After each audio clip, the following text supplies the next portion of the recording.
Hello friends, welcome to my YouTube channel. మనం last time క్లాస్లో part 1 Pahalgam attack గురించి చూసాం. ఎవరైనా చూడకపోతే డిస్క్రిప్షన్లో పెడతాను, అది చూడండి. ఈరోజు క్లాస్లో మనం ఆపరేషన్ సింధూర్ గురించి డిస్కస్ చేద్దాము. లాస్ట్ మంత్ మనకి జాఫర్ ఎక్స్ప్రెస్ ఒకటి హైజాక్ అయింది. ఈ జాఫర్ ఎక్స్ప్రెస్ హైజాక్ అయింది కదా, ఇది హైజాక్ ఎవరు చేశారంటే బలూచిస్తాన్ లిబరేషన్ ఆర్మీ వాళ్ళు చేశారు. బలూచిస్తాన్ లిబరేషన్ ఆర్మీ ఏంటంటే పాకిస్తాన్లో ఒక స్టేట్ బలూచిస్తాన్ అన్నమాట. వీళ్ళు విడి దేశం కావాలని కోరుకుంటున్నారు. కానీ అక్కడ వాళ్ళ ఆర్మీ యొక్క చీఫ్ ఆసిఫ్ మునీర్ ఏమొచ్చి వాళ్ళ నాయకుడు ఇమ్రాన్ ఖాన్ని అరెస్ట్ చేసి జైల్లో పెట్టడం వల్ల ఈ ఉద్యమం అనేది ఇంకొంచెము ఫాస్ట్గా అవుతుంది. సో మనకి ఈ పహల్గామ్ అటాక్ తర్వాత మన ఇండియా వైపు నుంచి ఏంటంటే మెజర్ ఏంటంటే ఇండస్ వాటర్ ట్రీటీని మనం క్యాన్సిల్ చేసాం. ఇండస్ వాటర్ ట్రీటీ ఏంటంటే మన 1960లో జరిగింది. కొన్ని నదులు పాకిస్తాన్కి, కొన్ని నదులు ఇండియాకి సంబంధించింది అనమాట. సో పాకిస్తాన్కి సంబంధించిన రివర్స్ ఏంటంటే Indus river, Jhelum river, Chenab river అనేది పాకిస్తాన్వి. అలాగే Ravi river, Beas river, Sutlej river అనేది ఇండియావి. సో ఈ ట్రీటీని క్యాన్సిల్ చేయడం వల్ల ఇండియా నుంచి పాకిస్తాన్కి ఫ్లో అవుతున్న వాటర్ ఒక్క చుక్క కూడా పాకిస్తాన్ వెళ్ళదు అన్నమాట. ఒక్క చుక్క కూడా పాకిస్తాన్కి వెళ్ళదు. అలాగే మనకి వాళ్ళ వైపు రిటాలియేషన్ ఏంటంటే సిమ్లా అగ్రిమెంట్ అనేది క్యాన్సిల్ చేశారు. సిమ్లా అగ్రిమెంట్ ఎప్పుడు జరిగిందంటే 1972లో జరిగింది. అప్పుడు మన ప్రధానమంత్రి ఎవరంటే ఇందిరాగాంధీ గారు అన్నమాట. సో ఈ సిమ్లా అగ్రిమెంట్ ఏంటంటే ఎల్ఓసి దగ్గర పీస్గా ఉంచాలన్నమాట.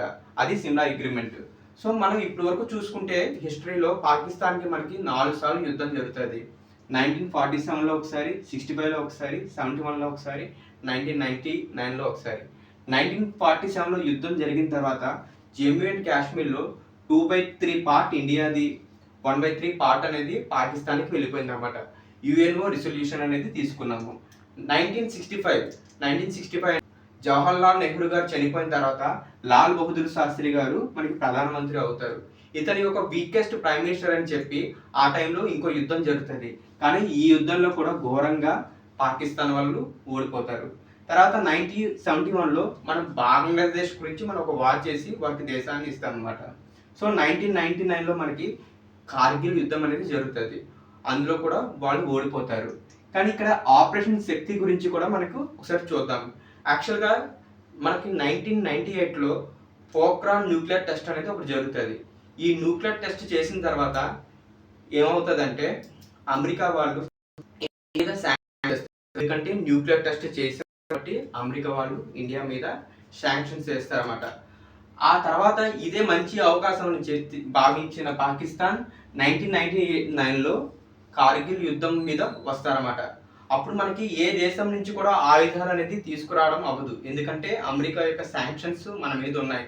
రష్యా కూడా సహాయం చేయలేని పరిస్థితి, ఎందుకంటే అమెరికా యొక్క శాంక్షన్స్ అనేవి ఉన్నాయి. సో మనం అమెరికానే హెల్ప్ అడిగాము, కానీ వాళ్ళు కూడా మనకి ఇవ్వలేదు, సహాయం చేయలేదు. ఆఖరికి ఇజ్రాయెల్ అనే దేశం మనకి జిపిఎస్ లొకేషన్ అనేది మనకి ఇవ్వడం జరిగింది. ఆ టైంలో మనకి జిపిఎస్ కూడా లేదన్నమాట, మన ఓన్ శాటిలైట్స్ కూడా లేదు. వాళ్ళ యొక్క జిపిఎస్ సహాయంతో వాళ్ళు పాకిస్తాన్ లొకేషన్ ఎక్కడున్నాయో కనుక్కొని మన కార్గిల్ యుద్ధాన్ని సక్సెస్ఫుల్గా మనం గెలిచాము. సో మనకి ఈ మీటింగ్ పహల్గామ్ అటాక్ అయిన తర్వాత మన క్యాబినెట్ మీటింగ్ అనేది జరుగుతుంది. ఈ క్యాబినెట్ మీటింగ్లో ఏంటంటే ఖచ్చితంగా పాకిస్తాన్ మీద సర్జికల్ స్ట్రైక్ చేయాలనేది ఒక ఒప్పందానికి వస్తాం అన్నమాట.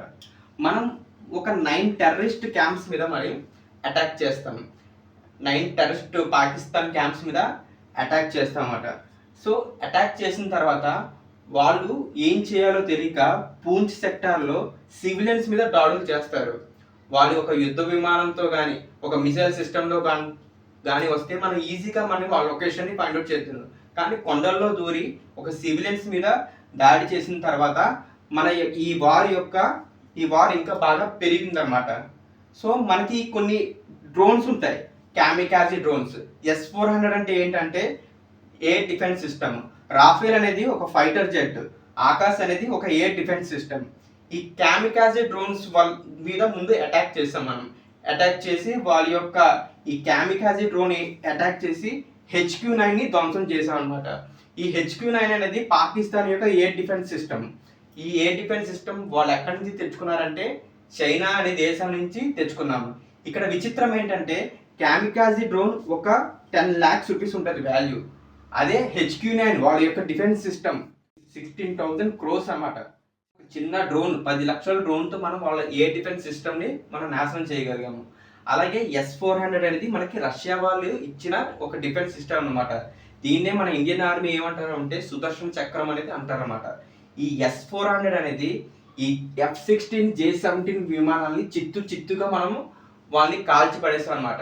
సో JF-17 అనేది చైనా యొక్క 4th జనరేషన్ విమానం, F-16 అనేది ఏకంగా అమెరికా యొక్క విమానాలు అన్నమాట. సో ఈ ఇన్సిడెంట్ జరిగిన తర్వాత వెంటనే చైనా వాళ్ళు మనకి ఆ J-17 విమానాన్ని కూల్చాం కదా.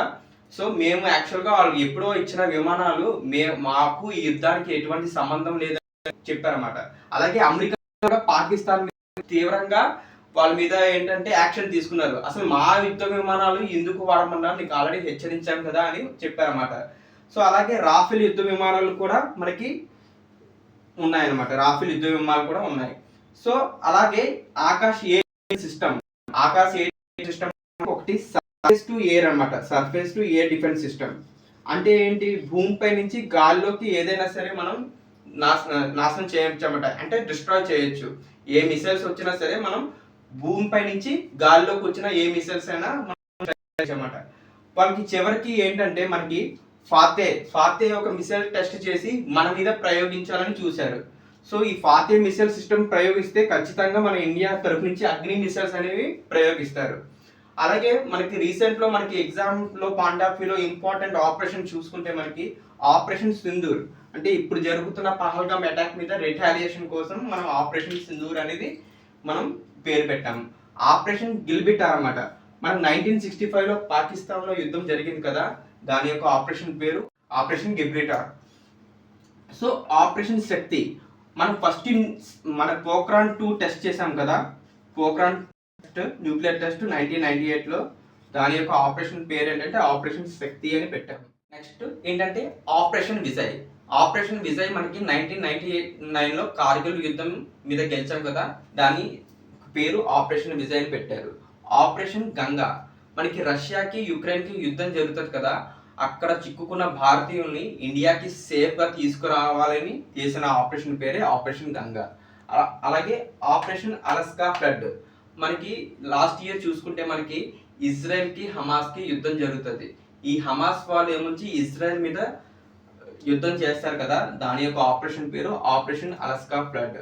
అలాగే వీళ్ళు యుద్ధం చేసిన తర్వాత రిటాలియేషన్గా ఇజ్రాయెల్ వాళ్ళు హమాస్ మీద యుద్ధం చేస్తారు కదా, దాని యొక్క ఆపరేషన్ పేరు ఆపరేషన్ ఐరన్ స్క్వాడ్. సో అక్కడ కూడా ఇజ్రాయెల్లో కూడా మన భారతీయులు చిక్కుకున్నారు కదా, ఇజ్రాయెల్ హమాస్ యుద్ధంలో ఆ భారతీయుల్ని మళ్ళీ ఇండియాకి సేఫ్గా తీసుకురావడానికి చేపట్టిన ఆపరేషన్ పేరే ఆపరేషన్ అజయ్ అన్నమాట. ఈరోజు టాపిక్ కనుక మీకు నచ్చినట్లయితే సబ్స్క్రైబ్ చేయండి. Thank you friends.